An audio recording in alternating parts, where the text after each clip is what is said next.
Thank you very much, Professor, and of course, thank you very much to the NRDC.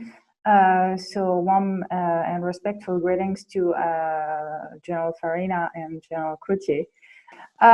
So yes, I won't pretend that I will predict what will happen, but that in military are even more familiar with that than civilians, of course.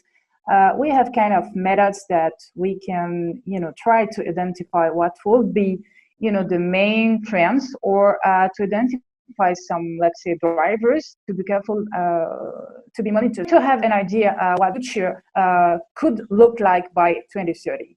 And so I guess that it's really timely to do this exercise in the context of the NATO 2030 vision, this very comprehensive reflection process that have been launched by the SecGen. So in that line, of course, the South should be one of our priorities. And so in that line, I will try today modestly to present you a quick overview of the challenges and threats currently facing the alliance and its partners in the South. But my colleagues, they have already touched upon that, so I will try to be quick. And more importantly, I will try to anticipate the main trends that could impact NATO's stability, security, and also prosperity over the next 10 years. So I had, yes, thank you for displaying the presentation. Looking first at the MENA region, okay, what are the main drivers of this huge or profound transformation that the MENA region is going through at the moment? So the MENA region, brought by the creation of the State of Israel, let's say, to say it roughly, in 1948, is gone.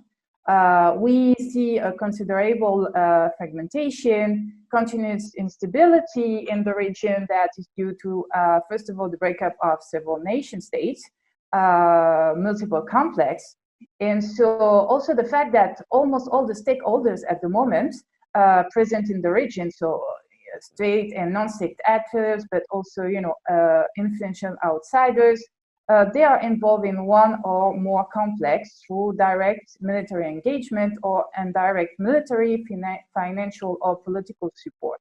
And that's quite unprecedented. People's socio-economic demands of war, the dysfunctional nature of governance, have been also a huge driver of instability as they have morphed into a major political and security crisis.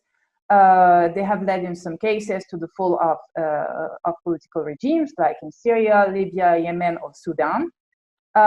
This instability has been exacerbated by heightened rivalry between regional powers, and of course here we think about Iran versus KSA first of all, but more generally speaking, the rest of the GCC countries. There is a political. This has created a political vacuum that has been rapidly filled by increasingly powerful non-state actors. So first of all, armed non-state actors, they have demonstrated remarkable war-waging skills, their abilities to adapt and innovate, and they today possess equipment and technologies that are normally the prerogative of conventional armed forces. So this is worrying. But also, this political vacuum has been filled by civil society actors. And so this is a more kind of positive, let's say, evolution. Because usually when we speak about non-state actors, we just consider the nefarious non-state actors, but we have also plenty of constructive non-state actors in the region. So some of the regimes are now, by the results of what I've mentioned before, facing organic crisis that requires significant structural reform. And so this reform, they are extremely costly for the population, and so they could put at risk the survival of this regime. So here I'm thinking about Lebanon or Algeria, for example. We have still long-standing conflicts that are just unresolved. So the Israeli-Palestinian conflict is one of them, but the situation in Iraq is another one. Or we can also think about the situation in Afghanistan. And so they are continuing to fuel the resentment and despair of the population across the region. And here I want to emphasize an important point on perception. So the Pan-Arabic dream of a grand Arab nation, so what the so-called El-Watan al-Arabi is dead, but the feeling of a common destiny is still alive among Arab population. Similarly, the Islamic concept of Ummah, so meaning the Islamic community or nation, promoted by some influential political actors in the region, still frames perceptions or still resonate in a large part of this population. And so this is also very important to take into consideration. So there is an increasing instrumentalization of the highly polarized Shia versus Sunni political rift, and I insist here on the political dimension of that. So all these changes, they have shaped a dangerous and highly volatile security environment where unconsidered actions could lead to major escalation, as we have seen in Iraq at the turning of 2019-2020, but also in the Strait of Hormuz, in the eastern part of the Mediterranean at the moment. And so it also facilitates a reinvigorated regional arms race. MENA countries are among the biggest spenders in defense in the world, and we should be specifically concerned about ballistic, CBRN, and cyber threats in that domain. We have seen also criminal activities increasingly intertwined with terrorist activities, but also human security issues, and that's a huge matter of concern for the alliance. So as a result of that, the map of the region has been redrawn. So has been redrawn according to these new security dynamics. We are at the moment seeing the emergence of two sub-security complexes. First, Grand Maghreb Sahel region, stretching from the southern limits of the Sahel to the Mediterranean Sea through, and of course, passing through North Africa. And the second one, a Grand Middle East region covering the Middle East from the Levant to the Gulf and stretching as far as its Asian periphery, meaning Afghanistan and Pakistan.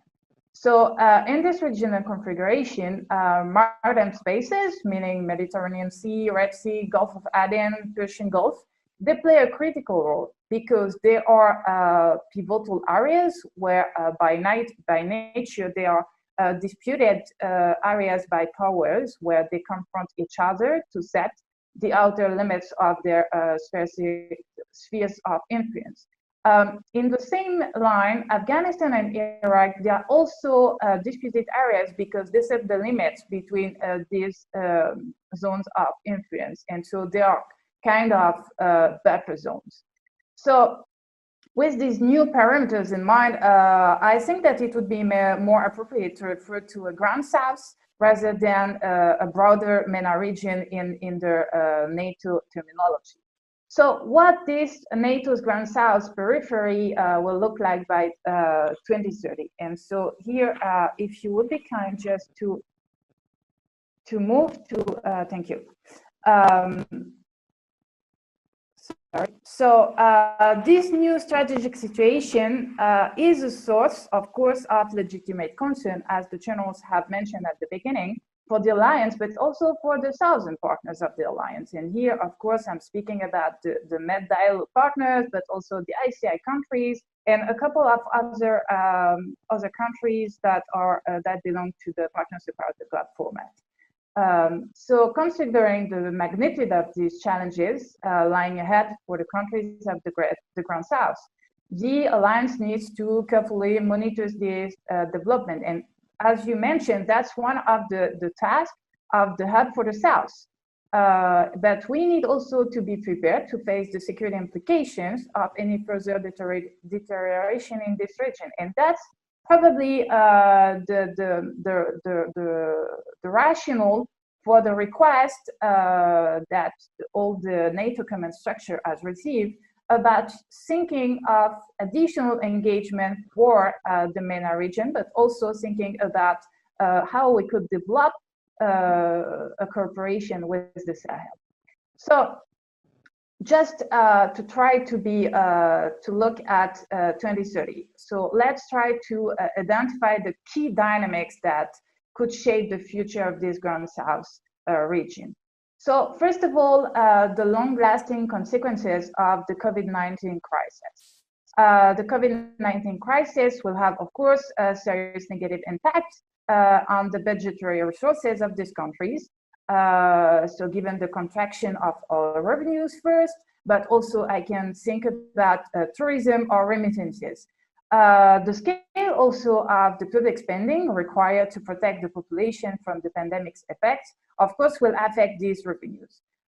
Even more worrying is the situation or is the picture when you consider the structural fragility of Sahelian and sub-Saharan countries. So the COVID-19 crisis has, of course, exacerbated trends in people's displacement in this region. This puts a considerable pressure on this vulnerable population because they heavily rely on international assistance and humanitarian aid in the absence of domestic safety nets or robust healthcare systems. And so if for the moment there is no clear correlation between the pandemic effects and the movement of population, however, the increasing number of attacks that we have seen in this region since the beginning of the year is clearly a sign that we should expect further instability.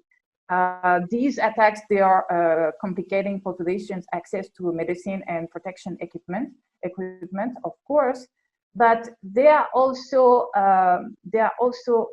even more worrying if we consider that thousands of refugees are fleeing the situation in Niger and Burkina Faso towards Mali, which is already a huge source of instability by itself. So what we can foresee is an escalation of violence around the Lake Chad Basin and the Mali security complex in the coming months or years. At the same time, I would like to mention that pandemic has led to a drastic increase in societal and national inequalities all over the region, but also between the region and the rest of the world. Imbalances across the region are creating a multi-tiered system. So we have kind of first category, what we can call the winners. So Israel and the Gulf country on the side, they are relatively well integrated into the global trade networks. So they benefit from their well-developed digital infrastructure, and they have felt the potential to recover from the pandemic's effects. With a caution not about the decline of oil revenues and global energy transition that will for sure constrain their government's margins of maneuver to carry forward the economic diversification, but also could endanger the leadership transitions in the coming years, and of course increase the competition for job opportunities. And so this will probably compel governments to emphasize, to give the priority to young nationals and reduce their dependency on foreign labor. In Israel, the health crisis has exacerbated, of course, the political turmoil that the country is going through since the election of Netanyahu. The normalization of Israel's relation with some of its Arab neighbors, so already mentioned, cannot mask the quagmire of the Palestinian situation. So, of course, this situation is bringing opportunities, but also constraints, as we can see. The rapprochement between Israel and some of the GCC countries will open interesting opportunities for industrial cooperation, especially in the defense and security domains, as Israel has a leading role in developing drones and remote systems, artificial intelligence, cyber defense, but also satellite communication. So this will be very interesting for GCC countries. And this could be a first step towards better connected economic regional integration. At the same time, the access to technology will increasingly become a difficulty, or let's say it will increase inequalities among countries in the region. So it will reinforce opportunities for Russia and China, as my colleagues mentioned previously, because it will provide more opportunities for these countries that have limited resources to purchase products that are at low cost but are still efficient. This can encourage, of course, an arms race. Iran will be encouraged to develop new capabilities, to build up its arsenal. Other countries could be encouraged to try to develop alternative approaches. So choosing CBRN or hybrid or cyber, even terrorist, let's say, approach to leverage their power in the region. So a second category is what I call the survivors. So they are the countries such as Iran, Algeria, Lebanon, and Egypt that will find themselves in kind of in the middle way. These political systems, they are lacking legitimacy, but also popular support, and they will be tested very soon on their ability to conduct the necessary reforms and reinvent their governance models. So this will be a huge test. With that respect, Tunisia, Morocco, and Jordan, they will be in a better situation because even though they have limited economic resources, these countries, they should be able to mitigate the consequences of any popular unrest, given the relative support that they enjoy. Third category is the countries clearly at risk, so Sahel and sub-Saharan countries because of poverty and conflicts, but also Afghanistan and Iraq, because they are still affected by deep and divisive foreign interferences. So in the grants, this grant 3 minutes. I'm sorry, Dr. Yes. Berger. 3 minutes. Thank you. Yes, I'm following on my minute. Thank you. In this ground south, we will see a generalized deterioration of human security. Of course, what should be of particular concern should be unemployment, demographic trends, but also pressure on scarce natural resources, overstretched public services and infrastructures, but all this has been mentioned by my colleagues, so I'm not coming back to that. Climate change will have obvious impacts. So it will speed up the movement of population and the uncontrolled crossing of borders.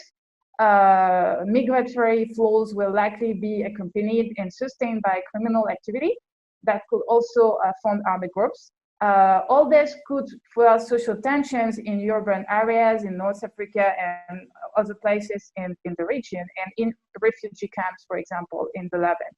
So this will have for sure consequences for European stability. But this will also provide new opportunities for Russia and China, as they often appear as security and stability providers in the region, while the West is generally suspected of interferences when it's not neo-colonial ambitions. So China will certainly position itself as one of the major investors in post-conflict situations, but also for countries on the verge of default. It will strengthen its grip on natural resources of the region, on vital infrastructure, as mentioned before. Both powers will try to capitalize on their relative disaffection for the West.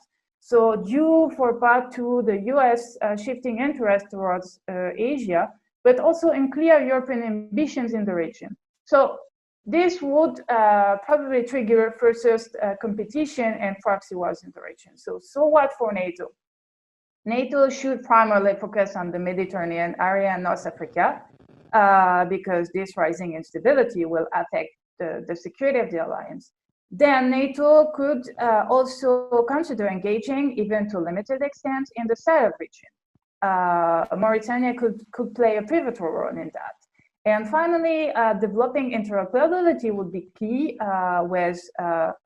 with NATO partners in the ground south and among NATO partners. So new options, what could we do? Develop new options to reinvigorate the cooperative security policy for the South, to have a clearer vision, but also to reform partnerships formats to make them more aligned with geopolitical realities today in the region. But also identify niche domains for NATO, where NATO has recognized expertise to maximize benefits of the cooperation with other international organizations, so African Union, but also EU, of course. And so we could, from that, build a security actors network, so with a better sequence, coordinated sequence. So just to conclude, and because I'm at the end of the time. Yes, please, just 1 minute, yeah. Doctor, so thank you. I'm concluding. So I think that enabling NATO partners to address their own security issues is probably the most realistic way to prepare for the many current and future crises in the Grand South area, where the acceptance of NATO's direct presence remains highly uncertain and would strongly depend on Russian and Chinese attitudes vis-a-vis the West. And so with that, I'm ending my speech. Thank you very much.